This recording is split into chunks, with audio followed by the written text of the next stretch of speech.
ప్రభువైన యేసుక్రీస్తు నామములో మీ అందరికీ వందనాలు. ప్రభువైన యేసునందు విశ్వాసం ఉంచిన వారు నిత్య జీవాన్ని పొందుకొని ఉన్నారు. వారు నిత్య జీవము కలిగిన వారు. ఎవరైతే కుమారునికి విధేయులయ్యారో వారు నిత్య జీవము కలిగిన వారు. తరువాత నమ్మి బాప్తిస్మం పొందిన వారందరూ రక్షణ పొంది ఉన్నారు. రక్షింపబడదు. నమ్మని వానికి శిక్ష. ఇవన్నీ సత్యాలు. అయితే ఇవన్నీ సంపూర్ణ సత్యాలు కాదు. ఎందుకు ఆ మాట అంటున్నానంటే, సిలువ మీద దొంగ బాప్తిసం తీసుకోలేదు, కానీ రక్షణ పొందాడు. ఎవరైతే చివరి నిమిషంలో యేసుక్రీస్తుని అంగీకరిస్తున్నారో వాళ్ళకి సమయం లేదు, బాప్తిసం తీసుకోవడానికి సమయం లేదు, దేవుని ఆజ్ఞలను పాటించడానికి సమయం లేదు, ఏమీ లేదు.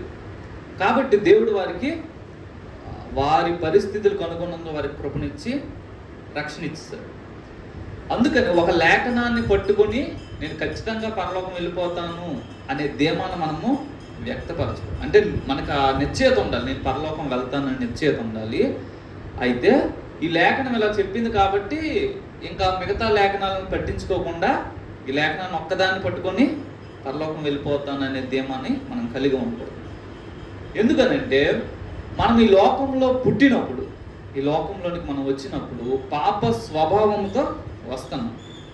ఈ పాప స్వభావము శరీరంలో, ఆత్మలో, అన్నిటిలో కలిసిపోయింది.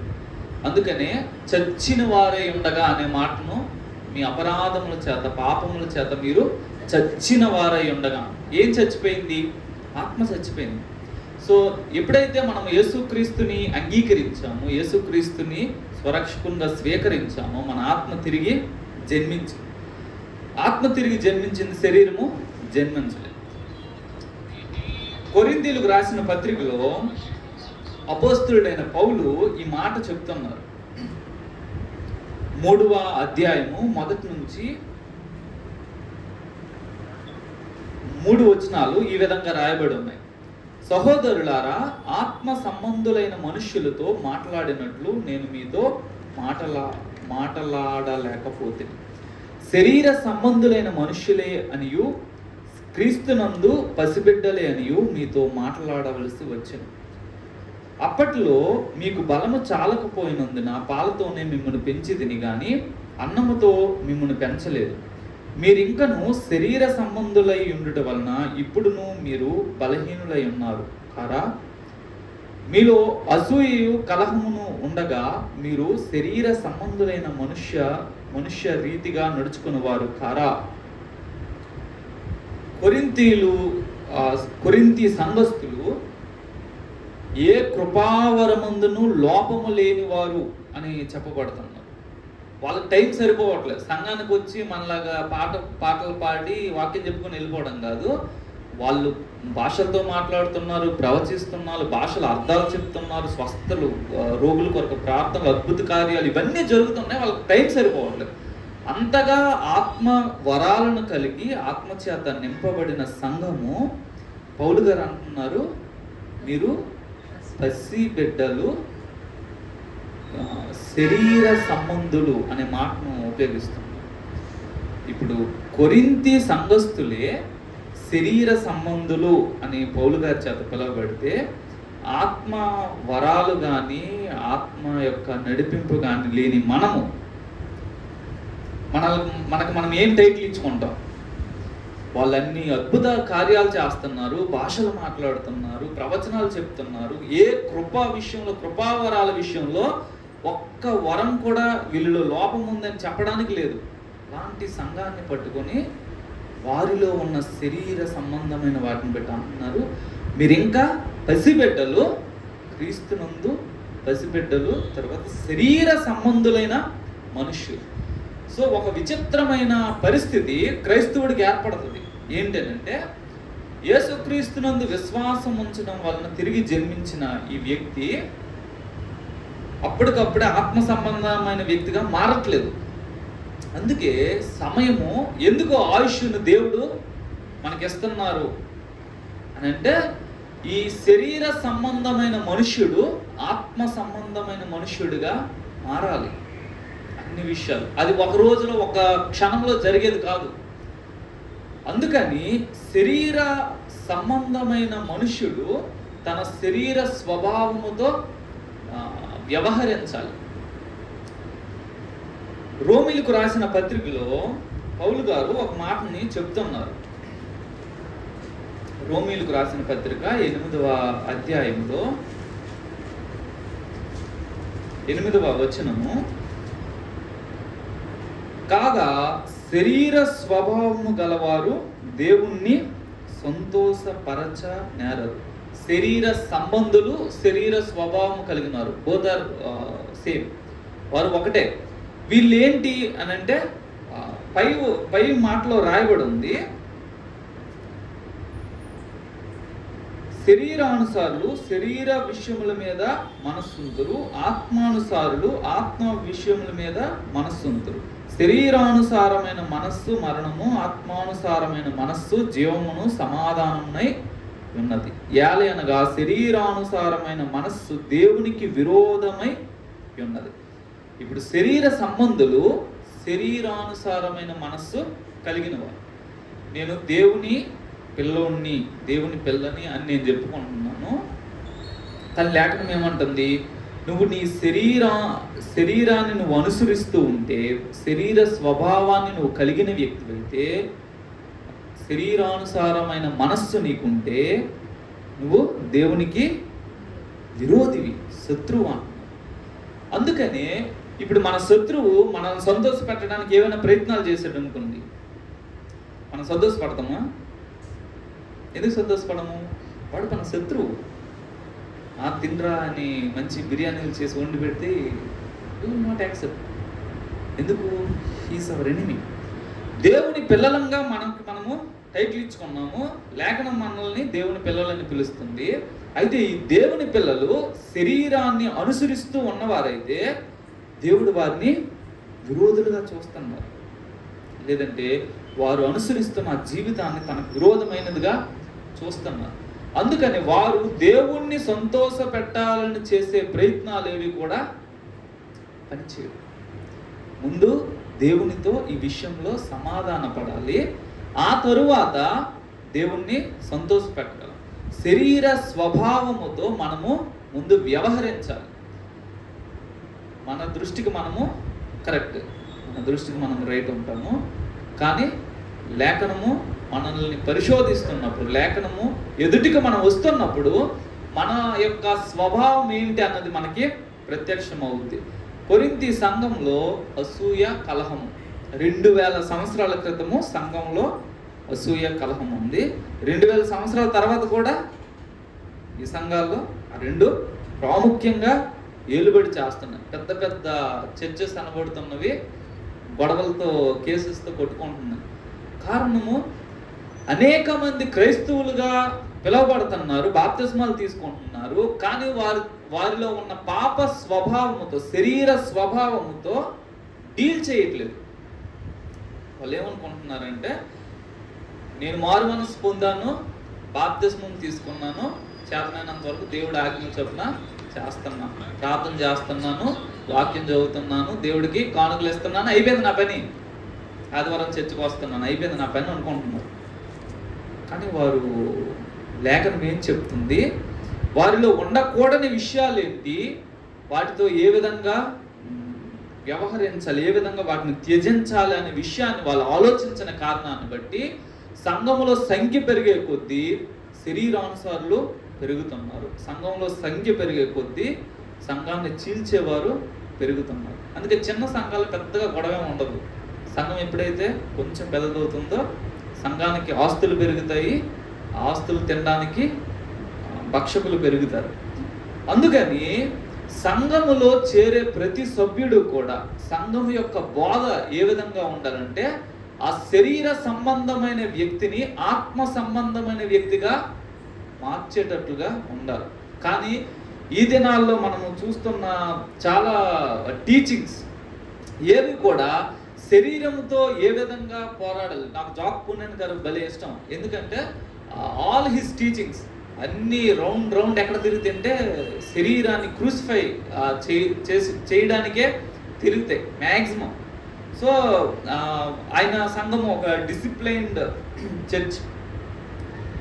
మనము శరీర విషయంలో శరీర స్వభావముతో మనం డీల్ చేయకపోతే లేఖనము మనలో సంపూర్తిగా నెరవేరదు. నిత్య జీవం పొందుకుంటాము అన్నది వాస్తవమే, కానీ శరీర స్వభావాన్ని విడిచిపెట్టకపోతే నిత్య జీవాన్ని పొందుకోం. అసూయ, కలహం అన్నది మచ్చుతున్నది, మిగతావి చాలా ఉన్నాయి.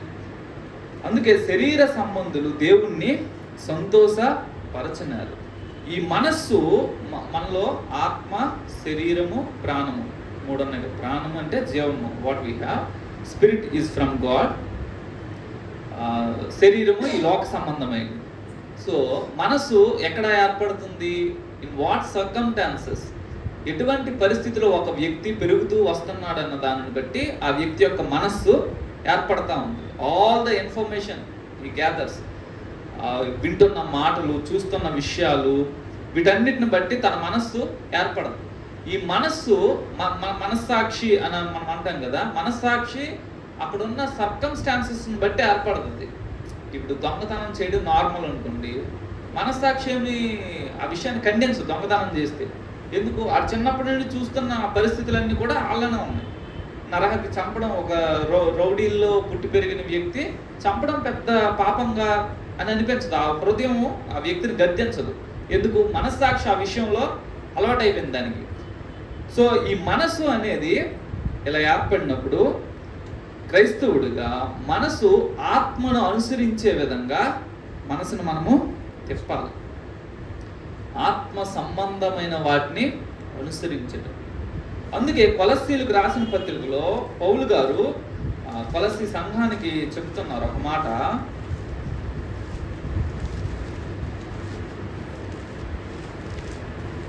3వ అధ్యాయము, కొలస్సీలకు రాసిన పత్రిక 3వ అధ్యాయము 2-3 వచనాలను చూస్తే, పైనున్న వాటి మీదనే కానీ భూ సంబంధమైన వాటి మీద మనస్సు పెట్టుకొనకుడి.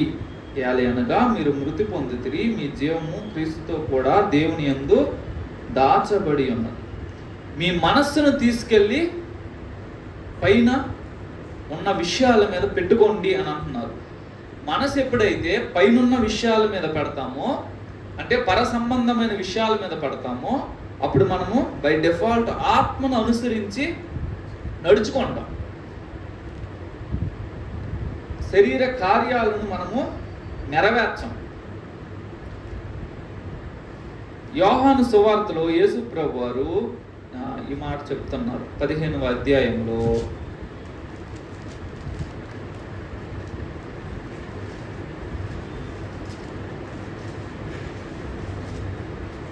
చివర 19వ వచనంలో,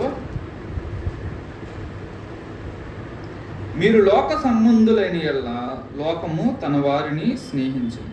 అయితే మీరు లోక సంబంధులు కారు, నేను మిమ్మును లోకములో నుండి ఏర్పరచుకుంటుని, అందుచేతనే లోకము మిమ్మును ద్వేషించుచున్నది. మీరు లోకంలో పుట్టారు, లోకంలో ఉన్నారు, కానీ మీరు నా యందు విశ్వాసం ఉంచారు కాబట్టి లోక సంబంధులు కాదు. యేసు ప్రభు వారి మాట చెప్తున్నారు. మీరు లోక సంబంధులు కాదు, కానీ లోక విషయాల మీద మనసు ఉంచుతున్నారంటే కాంట్రడిక్టింగ్ కదా. యేసు మనల్ని ఏమని పిలుస్తున్నారు? మీరు లోక సంబంధులు కాదని పిలుస్తున్నారు. మనమేమో ఈ లోక సంబంధమైన విషయాల మీద మన మనస్సు ఉంది. సో ఆ రెండు స్టేట్మెంట్లు ఏదో ఒకటే రైట్ అయ్యి ఉండాలి. యేసు ప్రభు చెప్పింది రైట్ అయితే నా మనసు లోక సంబంధమైన వాటి మీద ఉండకూడదు. లేదు, లోక సంబంధమైన వాటి మీద నా మనసు ఉంటే నేను లోక సంబంధిని కాకుండా ఉండకూడదు. యేసు ప్రభు వారు మనకి చెప్పారు, నువ్వు లోక సంబంధివి కాదని. దాన్ని నేను మార్చలేను. ఎందుకు? చెప్పింది సృష్టికర్త. కానీ నేను నా మనసును నేను మార్చుకోవచ్చు. నా మనసు ఈ లోక సంబంధమైన విషయాల మీదకి వెళ్లకుండా పర సంబంధమైన విషయాల మీదకి వెళ్ళేటట్లుగా, పర సంబంధమైన విషయాల మీద ధ్యానం ఉంచేటట్లుగా నేను నా మనసుని త్రిప్పొచ్చు. మనస్సు అంధకారం అయిపోతే మనసు, హృదయము రోమా పత్రికలో ఉంటుంది.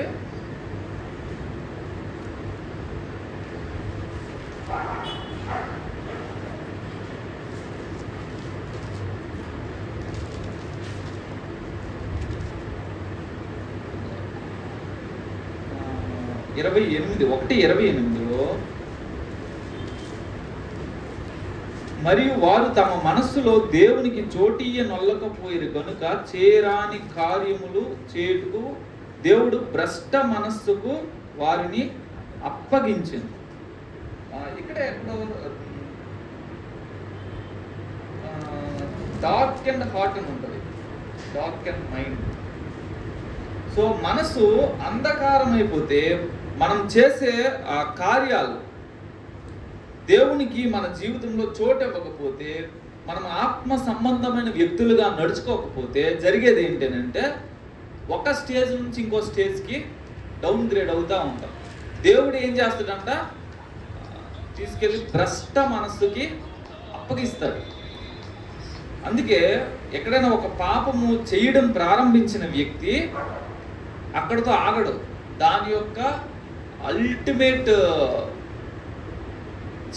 చివరి దానికి వెళ్తాడు, వెళ్ళి ఎంతవరకు డిస్ట్రక్షన్ వరకు వెళ్తాడు. కాబట్టి ఏంటంటే మన మనస్సుని ఆత్మ సంబంధమైన వాటి మీద, పర సంబంధమైన వాటి మీద కేంద్రీకరించి దానికి అనుగుణంగా మనల్ని మనము మార్చుకోవాలి, బ్రతకాలి.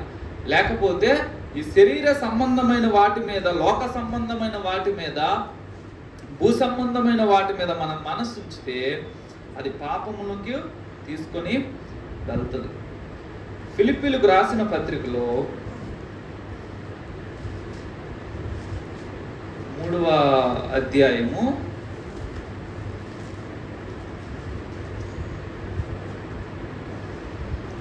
18వ వచనం నుంచి మనం చూసినట్లయితే, అనేకులు క్రీస్తు శిలువకు శత్రువులుగా నడుచుకొనుచున్నారు.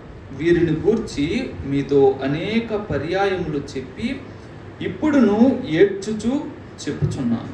నాశనమే వారి అంతము, వారి కడుపే వారి దేవుడు. వారు తాము సిగ్గుపడవలసిన సంగతుల యందు అతిశయపడుచున్నారు, భూ సంబంధమైన వాటి యందే మనస్సుంచుచున్నారు. మన పౌరస్థితి పరలోకముందున్నది, అక్కడ నుండి ప్రభువైన యేసుక్రీస్తు అను రక్షకుని నిమిత్తము కనిపెట్టుకుని ఉన్నారు. చాలామంది క్రైస్తవులంట క్రీస్తు శిలువకు శత్రువులుగా నడుచుకుంటున్నారు. వారి జీవితంలో యేసు ప్రభు వారి శిలువను గురించి సందేశము లేదు. వాళ్ళు ఏం చేస్తున్నారు, వారి కడుపును వారికి దేవుడిగా చేసుకున్నారు, వారి మనస్సును భూ సంబంధమైన వాటి మీదే మనస్సు ఉంచారు. సంపాదించడం ఎప్పుడూ తప్పు కాదు, బాగా సంపాదించాలి, కానీ మనసు సంపాదన మీద మాత్రమే ఉండకూడదు. మంచి వస్త్రాలని ధరించుకోవడం తప్పేమీ కాదు, కానీ మనస్సు వస్త్రాల మీద మాత్రమే ఉండకూడదు. ఈ లోక సంబంధమైన విషయాల మీద మాత్రమే మనస్సు ఉంటే అది మనకి మరణాన్ని తీసుకొని వస్తుంది. వారు దేవునికి శత్రువులు, వారి కడుపు వారికి దేవుడు అని అంటున్నారు. కాబట్టి మన యొక్క జీవిత విధానంలో మనము మన యొక్క ప్రయారిటీస్, మన యొక్క ప్రాధాన్యతల్ని చూసుకొని, నా యొక్క ప్రాధాన్యతలు ఏం తెలియజేస్తున్నాయి, నేను పరలోక సంబంధమైన వ్యక్తినా, నేను భూ సంబంధమైన మనస్సున్న వ్యక్తినా అన్నది మనము చూసుకోవాలి. పరలోకానికి ఎవరైతే పరలోక సంబంధమైన వాటి మీద తమ మనస్సును ఉంచుకుంటారో వారు దానికి తగినట్లుగా జీవిత విధానాన్ని మార్చుకుంటారు. ఇప్పుడు కోపము, అసూయ, ద్వేషము, ధనాపేక్ష ఇవన్నీ నాలో పెట్టుకున్నాను అనుకోండి, I will not fit in to the kingdom of God. దేవుడేమి నువ్వు రావద్దని నన్ను అండవు దా అంటాడు, కానీ అక్కడికి నేను ఫిట్ అవ్వాలి. క్రైస్తవుని బాప్తిజం తీసుకున్నాను, పరలోకం వెళ్ళిపోతానని నేను ఆ భ్రమలో పరలోకం వెళ్తే దేవుడు అంటాడు రమ్మంటాడు, you come, you can take your place, reserved place for you, but I will not fit in to that. కారణం ఏంటంటే నేను దానికి తగినట్లుగా లేను. ఇప్పుడు ఐఏఎస్ వాళ్ళకి ఒక dress code something I think they will have. ఇప్పుడు కోర్టుకి వెళ్ళే వాళ్ళు they will have some dress code. ఒక్కొక్క ప్రొఫెషన్కి ఒక్కొక్క డ్రెస్ కోడ్ ఉంటుంది. పోలీస్ డ్రెస్ కోడ్ వేస్తారు. ప్రత్యేక పరిస్థితులు తప్పితే నేను నార్మల్గా ఉంటాను బట్ ఐఎమ్ పోలీస్ అని చెప్పుకుంటే దే విల్ నాట్ అలౌ. నీకు యూనిఫామ్ ఉండాలి, నువ్వు దానికి ఫిట్ అయ్యేటట్లుగా ఉండాలి, ఆర్మీకి సంబంధించినట్లుగా ఉండాలి. పరలోక పౌరసత్వం నాకుంది అని చెప్పుకుంటున్న మనము పరలోక సంబంధమైన పౌరసత్వానికి తగినట్లుగా మన జీవిత విధానం లేకపోతే రేపు పరలోకం వెళ్ళినప్పుడు నువ్వు ఇక్కడ ఫిట్ కావట్లేదు బాబు, please leave this place out. దేవుడు ఎందుకు ఆయుష్ని ఇచ్చాడు? దేవుడు ఎందుకు ఎన్నిసార్లు మనకు ప్రమాదాలు జరిగాయి, ఎన్నిసార్లు అనారోగ్యాలు వచ్చాయి, ఎన్నిసార్లు ఆ మరణం వరకు వెళ్ళి మళ్ళీ బ్రతికామనంటే కారణం ఏంటంటే దేవుడు ఆలోచిస్తున్నాడు స్టీఫెన్ ఇంకా పరలోకానికి సెట్ అయ్యేటట్లుగా తనను తాను మార్చుకోలేదు. So I will give some more time, నేను ఇంకొంచెం సమయము ఇస్తాను. ఎంత సమయం ఇచ్చినా దీన్ని మనం పట్టించుకోకపోతే గాడ్ కాంట్ డూ నథింగ్. నేను నాలో ఉన్న బలహీనతలను, నేను నాలో ఉన్న సమస్యలను నేనే ముందు దృష్టించకపోతే, నాకు సమస్య ఉంది అని నేను అర్థం చేసుకోకపోతే దేవుడు దాంతో వ్యవహరించడు. దేవుడు దేంతో వ్యవహరిస్తాడు? దేవా నాలో ఈ సమస్య ఉంది అని నేను ఆయన దగ్గరికి తీసుకొని వెళ్ళినప్పుడు ఆయన దానిని ఓవర్కమ్ చేయడానికి సహాయం చేస్తారు. కానీ నేను కొన్ని విషయాలను దేవుడి దగ్గరికి తీసుకెళ్ళకపోతే ఆయన వాటితో సరే నువ్వు నాకు అవకాశం ఇచ్చినంత వరకు నేను నిన్ను మలుచుదామని అనుకుంటున్నాను, నువ్వు నన్ను ఎలా చేయకపోతే నేనేం చేయలేనని దేవుడు అంటారు. కాబట్టి మనకున్న ఈ ఆయుష్ కాలంలో యేసు ప్రభుని అంగీకరించి 20 సంవత్సరాలు 30 సంవత్సరాలు 50 సంవత్సరాలు మన జీవితంలో ఇలా వెళ్తున్న దాన్ని బట్టి మనకు దేవుడు చెప్తున్న విషయం ఏంటంటే, నువ్వు పసిబిడ్డగా ఉన్నావు, శరీర సంబంధిగా ఉన్నావు, ఆ రోజు నుంచి ఈ రోజు వరకు నీలో ఎదుగుదల రావాలి. ఎందుకు నీకు ఇన్ని సంవత్సరాలు ఇచ్చాను ఆయుష్ అంటే, నువ్వు శరీర సంబంధమైన వ్యక్తి నుంచి ఆత్మ సంబంధమైన వ్యక్తిగా మారాలి. నీ మనస్సు ఈ లోకం మీద, లోక విషయాల మీద, లోక ఆశల మీద కాకుండా నీ మనస్సు పరసంబంధమైనదై ఉండాలని దేవుడు ఆశిస్తున్నారు. మన జీవిత విధానం చెప్తుంది మనకి ఏది ప్రాముఖ్యము అని. మనం చెప్తున్నట్లు ఏం చెప్పుద్ది? How we are living will tell what is important to us. నేను 10 మందిని దృష్టిలో పెట్టుకొని 10 మందిని ప్లీజ్ చేయాలి, లోకాన్ని దృష్టిలో పెట్టుకొని ఇలా ఉంటేనే లోకానికి సెట్ అవుతావు, ఇలా ఉంటేనే లోకం నిన్ను అంగీకరిస్తుంది, ఇలా ఉంటేనే నీకు ప్రమోషన్స్ వస్తాయి అని లోకానికి తగినట్లుగా నన్ను నేను మార్చుకుంటే దేవునికి నేను ఫిట్గా, లేదంటే దేవుని రాజ్యానికి ఫిట్గా. నేను చేయాల్సిన పని ఏంటంటే లోకాన్ని మొదట నా విషయంలో కొట్టేయాలి.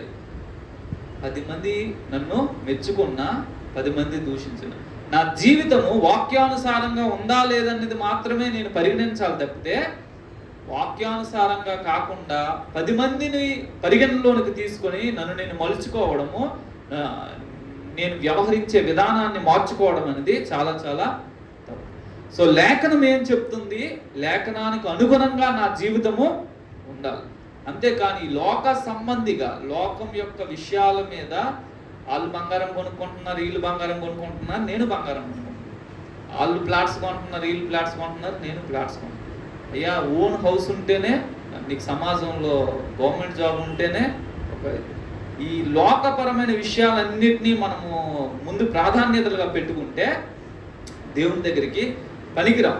కాబట్టి చేయాల్సింది ఏంటంటే మన విషయంలో లోకాన్ని మొదట క్రూసిఫై చేయాలి, కొట్టివేయాలి. లోకంతో నాకు సంబంధం లేదు.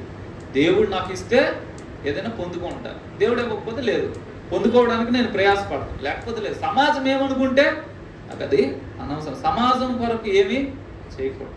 నా దేవుడి కోసం నేను ఏమైనా చేస్తాను, ఇతరుల కోసం లేకపోతే ఇతరులు ఏమనుకుంటారు, లోకం ఏమనుకుంటుంది, సమాజం ఏమంటుంది దాని గురించి కాదు. లేఖనం నాకు ఏం చెప్పింది, లేఖనం నాకు ఏం చేయమని చెప్తుందో నేను అది చేస్తాను.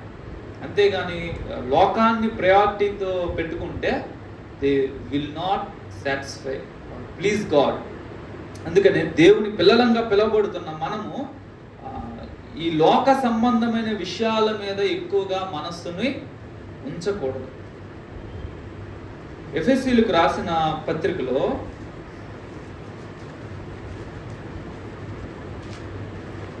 4వ అధ్యాయము 22వ వచనం. ఎఫెసీయులకు రాసిన పత్రిక 4వ అధ్యాయము 22వ వచనం. కావున మునుపటి ప్రవర్తన విషయంలోనైతే మోసకరమైన దురాశల వలన చెడిపోవు మీ ప్రాచీన స్వభావమును వదులుకొని మీ చిత్త వృత్తి యందు నూతన పరచబడిన వారై నీతియు యథార్థమైన భక్తియు గలవారై దేవుని పోలికగా సృష్టించబడిన నవీన స్వభావమును ధరించుకొనవలెను. ప్రాచీన స్వభావం అనే మాటను పౌలు గారు ఉపయోగిస్తున్నారు. మునిపటి ప్రవర్తన విషయంలో అయితే దురాశల వలన చెడిపోయే మీ ప్రాచీన స్వభావం. మునుపు మనం ఎలా ఉన్నాము, మన జీవితము ఏ విధంగా ఉంది, యేసు ప్రభువుని తెలుసుకున్న తర్వాత మన జీవితము ఏ విధంగా ఉంది. మునుపు దురాశలుండి ఇప్పుడు దురాశలుండి, మునుపు అసూయలుండి ఇప్పుడు అసూయలుండి, మునుపు చెడ్డ జీవితం ఉండి ఇప్పుడు అదే జీవితం ఉంటే there is something wrong with me. అందుకనే పౌలు గారు అంటున్నారు, మీరు నూతన పరచబడిన వారై నీతి యథార్థమైన భక్తి రెండు కలిగిన వారై దేవుని పోలికగా సృష్టించబడిన నవీన స్వభావమును ధరించుకోండి. ఆ నవీన స్వభావమే ఆత్మ సంబంధమైన మనస్సు, ఆత్మ సంబంధమైన జీవిత విధానం. సో ఈ లోకంలో మనం బ్రతుకుతున్నప్పుడు, ఈ బ్రతికే ఈ కాలంలో మనము దేవుడు ఇచ్చిన నూతన స్వభావాన్ని సంతరించుకోవాలి. పరలోకానికి వెళ్ళేది, పరలోకము పరిశుద్ధమైనది, పరలోకము నీతి న్యాయములు కలిగినది. సో పరలోకానికి వెళ్ళేది ఎవరు పరిశుద్ధులో, ఎవరు నీతి న్యాయములు జరిగిస్తారో వారే వెళ్తారు కదా. కాబట్టి ఈ లోకంలో బ్రతుకుతున్నంత కాలము నీతి న్యాయములు దేవుని స్వభావాలు. ఆ దేవుని నీతి న్యాయములు నా స్వభావంగా మారితేనే నేను పరలోకము వెళ్ళేది. ఒకవేళ నీతి న్యాయములు నాకు స్వభావంగా మారకపోతే నేను పరలోకం వెళ్ళేది అబద్ధం. సో దేవుడు సృష్టించిన నూతన స్వభావాన్ని ధరించుకోవాలి. We have to practise. దేవుడు ఉచితంగా రక్షణ ఇచ్చాడు, కానీ రక్షణను మనము కొనసాగించడం అన్నది సెల్ఫ్ని క్రూసిఫై చేయడంతో, శరీర స్వభావాన్ని నాశనం చేయడంతో, ఆత్మ సంబంధమైన జీవితాన్ని జీవించడంతో మొదలవుతుంది. గలతీయులకు రాసిన పత్రికలో ఈ మాటను చెప్తున్నారు. 5వ అధ్యాయము, గలతీయులకు రాసిన పత్రిక 5వ అధ్యాయము 23-24 వచనాల్లో, ఇట్టి వాటికి విరోధమైన నియమమేదియు లేదు, క్రీస్తు యేసు సంబంధులు శరీరమును దాని ఇచ్చలతోనూ దురాశలతోనూ సిలువ వేసి ఉన్నారు. ఆల్రెడీ చేసేశారు అని చెప్తున్నారు. నువ్వు యేసుక్రీస్తుకు సంబంధించిన వ్యక్తివి అని నువ్వు చెప్పుకుంటుంటే లేఖనం అంటుంది, నిజంగా నువ్వు యేసు ప్రభుకు సంబంధించిన వ్యక్తివైతే నీ శరీరాన్ని దురాశలతోనూ, శరీరం యొక్క ఇచ్చలతోనూ దురాశలతోనూ సిలువేస్తావు. ఇప్పుడు నేనేమో యేసుక్రీస్తు సంబంధం అని చెప్పుకుంటున్నాను, కానీ రెండు చేయలేదు. దాని అర్థం ఏంటి?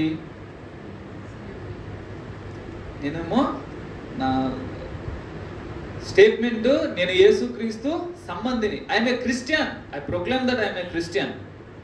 I give myself a name, I'm a Christian. కానీ నా సెల్ఫ్ని నేను క్రూసిఫై చేయలేదు. శరీరాన్ని, శరీర ఇష్టాలను, శరీర ఇచ్చలను, దురాశలను నేను సిలువేయలే. దురాశలు రావు అని అనట్లేదు, ఆశల్ని సిలువేయాలి. పాపం విషయమై వృద్ధులుగా ఎంచుకోండి, మిమ్మల్ని మీరే ఎంచుకోండి అని. సో ఎప్పుడైతే పాపము చేసే ఒక ఆలోచన మనకు వచ్చినప్పుడు అప్పుడు మనం చెప్పాలి, ఏం చెప్పాలి? నేను సిలువేస్తాను. శరీరము ఒక ఇష్టాన్ని నెరవేర్చుకోవాలి అని ఆత్మకు విరోధంగా లేస్తున్నప్పుడు మనం ఏం చేయాలి? Already you are crucified. శరీరమా, నేను నిన్ను నీ ఇష్టాలతో, నీ దురాశలతో తీసుకెళ్లి యేసు ప్రభుతో కలిపి సిలువేస్తాను. You are died on the cross with Jesus Christ. కాబట్టి ఇప్పుడు నేను శరీర ఇష్టాలను, ఆశలను నెరవేర్చడానికి నాకు లేదు. అయితే సాధారణంగా మనం చేసే పని ఏంటంటే సిలువేసామని చెప్తాము, కానీ అప్పుడప్పుడు సిలువ మీద దించి పని కానిచ్చి మళ్ళీ సిలువకి ఎక్కిస్తాం. సో అది కాదు. లేఖనం ఏమంటుందంటే ఎయిదర్ వన్ సైడ్, నువ్వు ఇచ్చే స్టేట్మెంట్ అయినా రాంగ్ అయి ఉండాలి, లేఖనమైనా రైట్ అయి ఉండాలి. నువ్వు క్రిస్టియన్ అని నువ్వు చెప్పుకుంటుంటే నీ దురాశలు, నీ శరీర ఇచ్చలు రెండు చచ్చిపోతాయి. అవి చావలేదని అంటే నీకు నువ్వు క్రిస్టియన్ అని చెప్పుకోవడము ఏదో అబద్ధమే, నిజం కాదు. లేదనంటే వీటితో నేను డీల్ చేయాలి. అందుకని నేను వేటిని ఇష్టపడుతున్నాను, నాకు ఎటువంటి ఆశలు కలుగుతున్నాయి, ఎటువంటి ఆశలు, మనల్ని మనం స్టడీ చేసుకోవడం చాలా చాలా ప్రాముఖ్యం. మన దృష్టికి ఎప్పుడు మనం రైటే, కానీ ఒకసారైనా సరే మనల్ని మనము టెస్ట్ చేసుకోవాలి. నిజంగా నా ప్రాధాన్యతలు ఏంటి, నా జీవితంలో నాకున్న లక్ష్యాలు ఏంటి, నాకుండే ఆశలు ఏంటి, నాకుండే ఇష్టాలు ఏంటి, ఎటువంటి ఇష్టాలు, ఎటువంటి ఆశలు నేను కలిగి ఉన్నాను అన్నది మనం ఒక లిస్టు తయారు చేసుకుంటే, ఆ లిస్టు ఈ లేఖనాలకి సమర్థనీయంగా ఉంటే పరలోక సంబంధి ఈ విధమైన లక్షణాలు, ఈ విధమైన ఇష్టాలు, ఈ విధమైన ఆశలు కలిగి ఉంటాడు అని లేఖనము చెప్తుంది. కాబట్టి వాటికి పోలితే ఓకే, లేదనంటే వాటిని నేను మార్చుకోవాలి, నా ఆశలు నేను మార్చుకోవాలి, నా ఇష్టాలను నేను మార్చుకోవాలి. శరీరాన్ని దాని ఇచ్చలతో, దురాశలతో సిలువేయాలి. సిలువ వేయకపోతే కష్టం, పరలోకం అన్నది కష్టం. శరీర సంబంధులు ఎవరు పరలోకము వెళ్ళరు. పసిబిడ్డలు ఎదగాలి. ఎందుకు దేవుడు ప్రవక్తలను, అపోస్తలులను, బోధకులను, ఉపదేశకులను అందరినీ ఇచ్చి మనకు వాక్యాన్ని చెబుతున్నది దేనికనంటే పరిశుద్ధులు పరిపూర్ణులు అవ్వాలంట. పరిశుద్ధులు పరిపూర్ణులు అవ్వడానికే దేవుడు ఈ వాక్య బోధ అంతా కూడా చేస్తున్నారు. కాబట్టి మన భక్తి జీవితాన్ని మనం సీరియస్గా తీసుకొని ఏదో నామినల్గా బ్రతికేసి పరలోకం వెళ్ళిపోతామని అనుకోకుండా, నిజంగా పరలోకం వెళ్ళే వారి జీవిత విధానం ఏ విధంగా ఉంటుందో దానిని మనము అనుకరించాలి. ఒకటి వాస్తవం ఏంటంటే యేసుక్రీస్తునందు విశ్వాసం ఉంచిన వాళ్ళు రక్షణ పొందారు, దే ఆర్ సేవ్డ్. కానీ అది నెరవేరాలని అంటే నా శరీర విషయంలో నేను కొంత మార్పు చేయాలి. శరీరం యొక్క ఇష్టాలను చంపాలి, శరీరం యొక్క క్రియలను లయపరచాలి, శరీరం యొక్క దురాశలను చంపేయాలి. ఇవి నేను చేస్తే కానీ ఆ లేఖనం నా జీవితంలో వాస్తవికతకి రాదు. చివరగా ఇలాగా వారి జీవిత విధానం ద్వారా మేము ఈ లోక సంబంధము కాదు అని చెప్పుకున్న ఒక లిస్ట్ మనకి హెబ్రీయులకు రాసిన పత్రికలో కనిపిస్తుంది. చూడండి, 11వ అధ్యాయము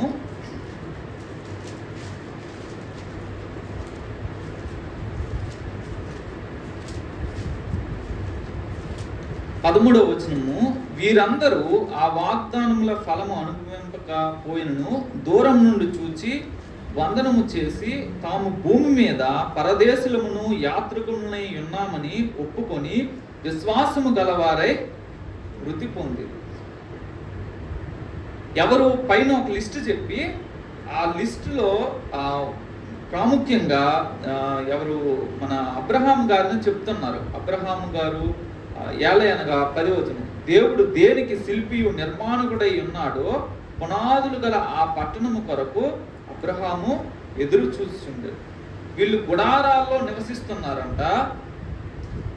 ఎందుకు గుడారాల్లో అంటే వాళ్ళు ఆ గుడారాలు వేసుకోవడం ద్వారా చెప్తున్న విషయము, మేము సెటిల్ అవడానికి రాలేదు, మా యొక్క పౌరసత్వము ఇది కాదు, మేము పరలోక సంబంధులమే అని.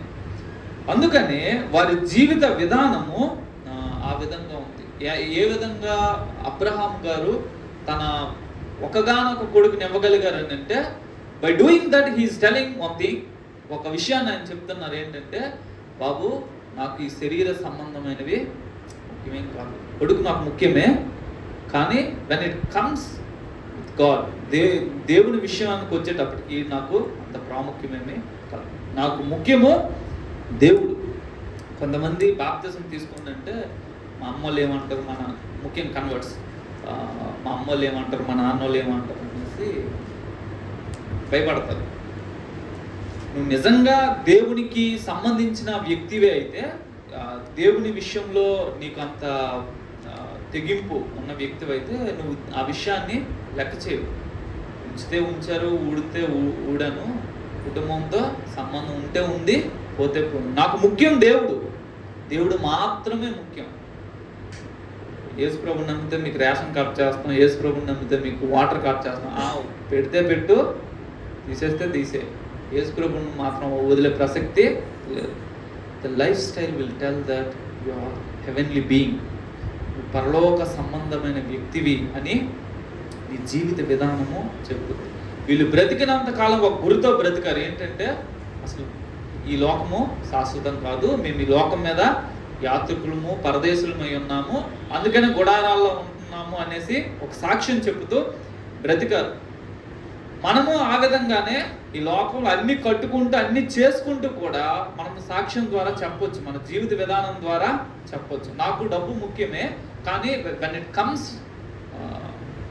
దేవుడు రాజ్యమా డబ్బా అని అంటే డబ్బు నాకేమీ అక్కర్లేదు. నాకు ఆస్తులు కావాలి, కానీ దేవుడా ఆస్తులు అంటే ఆస్తులేమీ నాకు అక్కర్లేదు.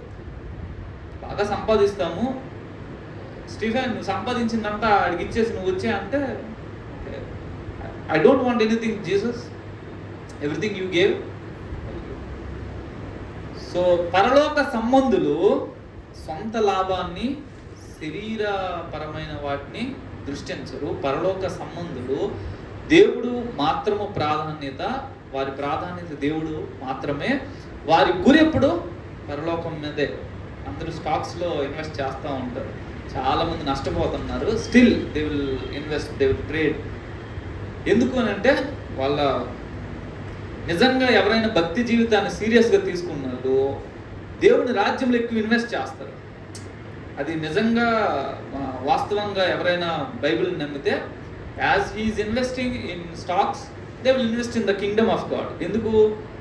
యేసయ్య రాజ్యం కొరకు ఎవరైనా ఏమైనా ఖర్చు పెడితే యేసయ్య దానికి తిరిగి జీతం, ఫలము ఇస్తాడు.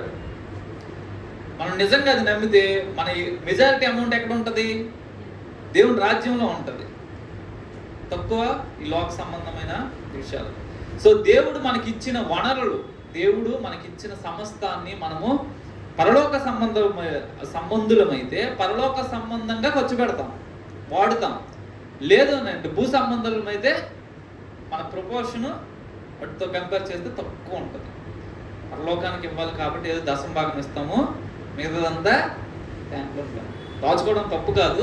But when God inspires you, ఆయన నీతో చెప్పినప్పుడు ఇది చెయ్యి అని చెప్పినప్పుడు, మనసు కష్టంగా పీక్కుంటున్నా ఇవ్వు అని ప్రేరేపించినప్పుడు యూ హ్యావ్ టు గివ్. ఎందుకు? ఆ ప్రేరేపణ తర్వాత నీకు రాకపోవచ్చు, అలా 2-3 సార్లు ప్రేరేపిస్తాడు, వాళ్ళకి నువ్వు సాయం చేయి, వీళ్ళకి నువ్వు హెల్ప్ చేయని. ఆ 2-3 సార్లు మనం వెనకపోయి ఉంటే తర్వాత క్లోజ్. దేవుడు ఏం చెప్పడు, మాట అన్నోళ్ళకి ఎందుకు చెప్తాడు మాటికి. సో పర సంబంధమైన వ్యక్తులమైతే మనము దేవుడికి ఏది ప్రాధాన్యత, దేవుడు మన ప్రాధాన్యతగా మనం ఉంచుకున్నట్లయితే, దేవుడికి ఏది ఇష్టమో, దేవుడు ఏం చేయమని చెప్తే అవే మనము చేస్తాం. ఈ కూర్చుకునే సమస్తము కూడా దేవుని కొరకు ఎనీ మూమెంట్, ఆయన ఏ సమయంలో అడిగినా సరే ఇవ్వడానికి, ఖర్చు చేయడానికి మనం వెనకడుగు వేయం. ఆయనే నా సమస్తం అనుకున్నప్పుడు నావేవి నాకు ముఖ్యమో కాదు. నేను అన్నీ కూర్చుకుంటాను, కానీ ఎప్పుడు మనసులో ఒక ఆలోచన ఉంచుకుంటాను, ఏంటంటే ఇది దేవుడు అడిగితే దేవుడి కోసం. నేను హై పొజిషన్స్ సొసైటీలో హై పొజిషన్స్లో ఉండాలని ఆశపడతాను, కానీ దేవుడు అడిగినప్పుడు ఆ పొజిషన్ వదిలి కిందకు దిగిపోవడానికి ఇష్టపడతాను. అది పరలోక సంబంధి యొక్క మనస్తత్వం. అలా లేకపోతే పదవుల కోసము, పేరు కోసము, పరపతి కోసం, వీటి కోసం బ్రతికేవాడు is not at all Christian. By birth certificate మీద క్రిస్టియన్ అని ఉండొచ్చు, లేదంటే సంఘంలో క్రిస్టియన్గా పిలువబడవచ్చు, కానీ దేవుని దృష్టిలో క్రైస్తవుడు కాదు. దేవుడు చూసేటప్పుడు కొద్ది మందిని చూస్తాడు. ఈ సంఘంలో 100 మంది ఉంటే 4-5 క్రైస్తవులు ఉన్నారు, మిగతా వాళ్ళందరూ నేమ్సేక్ అని ఆయన టైటిల్ పెడతారు. కాబట్టి మనము ఇప్పుడు ఎట్లా ఉంది మన జీవిత ప్రాధాన్యతలు, మన శరీర స్వభావము, ఇవన్నిటిని మనం ఒకసారి పరిశీలన చేసుకొని అసలు నేను ఏ కేటగిరీకి ఏ యొక్క స్థితికి చెందిన వాడిని, భూ సంబంధమైన వ్యక్తినా పర సంబంధమైన వ్యక్తిని అనేది మనము పరిశీలన చేసుకోవాలి. దేవుడు లేఖనాన్ని ముందు పెడతాడు, దాంతో మనల్ని మనము పరిశీలించుకొని మనకే అర్థమవుద్ది, నేను పర సంబంధమైన వాడినా భూ సంబంధమైన వాడినా. దేవుడి సహాయాన్ని అడిగి మనము పర సంబంధమైన జీవిత విధానాన్ని అనుసరించడానికి ప్రయత్నము చేయాలి. ప్రార్థన చేద్దాం ఒక నిమిషము. జీవం కలిగిన తండ్రి, మీకు వందనాలు చెల్లిస్తున్నాము ప్రభా. మమ్మల్ని అందరినీ మీ పిల్లలుగా చేసుకున్నారు దేవా. మాకు అందరికీ రక్షణ భాగ్యం ఇచ్చారు ప్రభా, మీకు కృతజ్ఞతలు చెల్లిస్తున్నాము. అయితే మీరు ఆశపడుతున్నారు, మేము ఈ లోకాన్ని విడిచే ముందు ప్రభా మా శరీర స్వభావాన్ని మేము నాశనం చేసి ఆత్మ సంబంధమైన వ్యక్తులుగా ఆత్మ సంబంధ స్వభావముతో మేము నడుచుకోవాలని మీరు ఇష్టపడుతున్నారు తండ్రి. మాకు సహాయం దయచేయండి. శరీరాన్ని దాని దురాశలతోనూ ఇచ్చలతోనూ సిలువేయడానికి మాకు కృప చూపించమని వేడుకుంటున్నాం. మా మనస్సును తెరవండి. మా మనస్సు ఎప్పుడు కూడా పర సంబంధమైన విషయాల మీదే ఉంచుకోవడానికి సహాయం దయచేయండి. మీకు కృతజ్ఞతాస్తుతులు చెల్లిస్తూ మీ వాక్యాన్ని మా హృదయాల్లో ఫలింపచేయమని యేసు నామమున ప్రార్థన చేస్తున్నాము తండ్రి.